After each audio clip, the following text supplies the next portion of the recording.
গত দুদিনের যে কালবৈশাখী ঝড় যে ঝোড়ো হাওয়া সেই ঝোড়ো হাওয়াতে যে পরিমাণে বৃষ্টি হয়েছে সেই বৃষ্টি এবং বাতাসের যে তাণ্ডব সেই তাণ্ডবে রংপুর সিটি কর্পোরেশনের ২৬ নং ওয়ার্ডে যে মণ্ডল পাড়া রয়েছে সেই মণ্ডল পাড়ার একটি বাড়িতে ব্যাপক কিন্তু ক্ষয়ক্ষতি হয়েছে। পাশের একটি গাছ কিন্তু বাড়ির ভিতর একদম পড়ে বাড়িটি কিন্তু একদম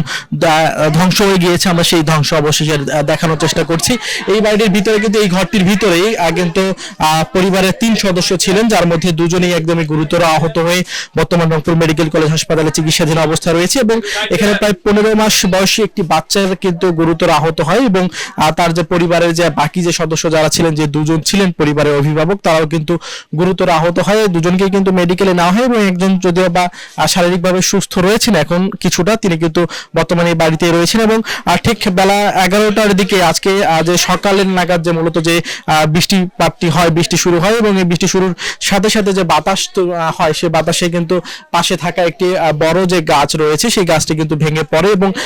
একটি বাড়ি নয়, পাশাপাশি দুটি বাড়ি কিন্তু একদম ক্ষয়ক্ষতি হয় এবং এই ক্ষয়ক্ষতিতে দেখা যাচ্ছে যে আসলে ব্যাপক কিন্তু এখানে পুরো যে আসলে বাড়ি যেটি রয়েছে, ঘর যেটি রয়েছে, এই ঘরটি কিন্তু একদমই ভেঙে গিয়েছে এবং গাছটি অনেক বড় এবং পুরাতন হয় মূলত সেই গাছের যে ডালপালা বড় যেগুলো ছিল এই বড় ডালপালাগুলো পড়ে কিন্তু পুরো ঘর একদম লন্ডভন্ড হয়ে গিয়েছে। উৎসুক জনতা কিন্তু এখানে এসেছেন, যদিও বা ফায়ার সার্ভিসের কর্মীরা এখানে এসে প্রাথমিকভাবে গাছের যে ডালপালা এবং সড়ক যেটি সেটি কিন্তু সড়ক কিন্তু তারা কিন্তু চলাচলের উপযোগী করে দিয়েছে। তবুও যদিও বা এই গাছটি এখনো এই বাড়িটির উপরে রয়েছে, সেটি সরানোর উদ্যোগ সেটি কিন্তু ফায়ার সার্ভিসের পক্ষ থেকে নেওয়া হয়নি এবং এতে করে আসলে এই ভুক্তভোগী পরিবারটি মূলত আসলে পরিবারে কিন্তু এর বিরূপ যে প্রভাব সেটি কিন্তু পড়েছে। একদিকে যেমন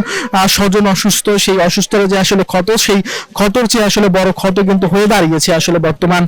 এই যে আসলে বড় একটি গাছ, সেই যে গাছটি আসলে পড়ার কারণে দুটি কিন্তু বাড়ি একদম ধ্বংস হয়ে গিয়েছে। যদি এবং একটু আগেও কিন্তু এখানে ফায়ার সার্ভিসের যারা কর্মী যারা ছিলেন তারা কিন্তু ছিলেন এবং তারা কিন্তু এই গাছগুলোকে কেটে আসলে সড়কটি আসলে চলাচলের জন্য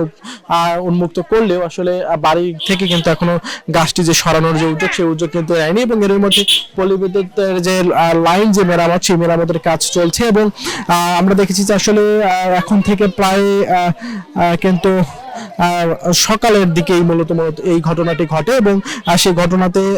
একটি বাড়ির কিন্তু আসলে সবচেয়ে বেশি কিন্তু ক্ষতি হয় এবং আমরা দেখছি যে আসলে এই গাছটি পড়ার কারণে এখানকার যে আশপাশের যে এলাকার মানুষ যারা রয়েছেন তারা কিন্তু এখানে এর মধ্যে এসেছেন এবং এই মূলত যে বৈদ্যুতিক খুঁটির পাশে যে ট্রান্সমিটার যেটি ছিল সেটিও কিন্তু বেশ ক্ষতি হয়েছে। এই যে বড় যে গাছ যেটি রয়েছে সেই গাছটি পড়ার কারণে দেখা যাচ্ছে যে আসলে এই যে বাড়ি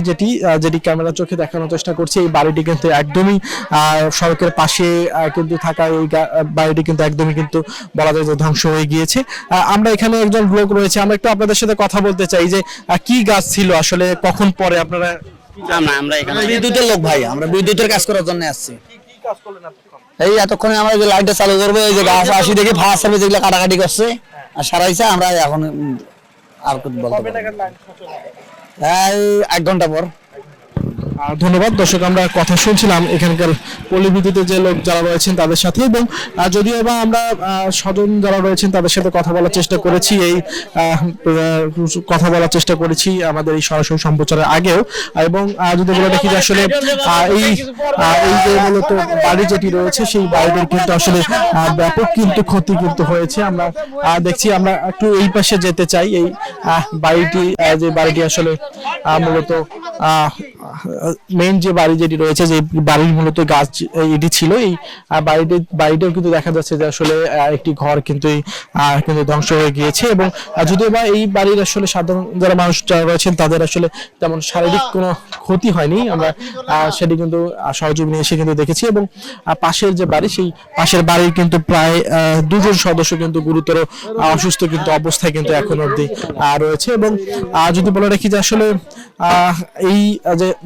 গাছ যেটি রয়েছে সেই গাছটি কিন্তু আসলে পড়ে যাওয়ার কারণে কিন্তু মূলত আমরা দেখছি যে আসলে বড় যে ধরনের আসলে ক্ষতি, সেই ক্ষতি কিন্তু হয়ে গিয়েছে। দুটি বাড়ির দুজন কিন্তু অসুস্থ অবস্থায় রয়েছে। আমরা এই যে মূলত কালবৈশাখী ঝড়, যে ঝড় আসলে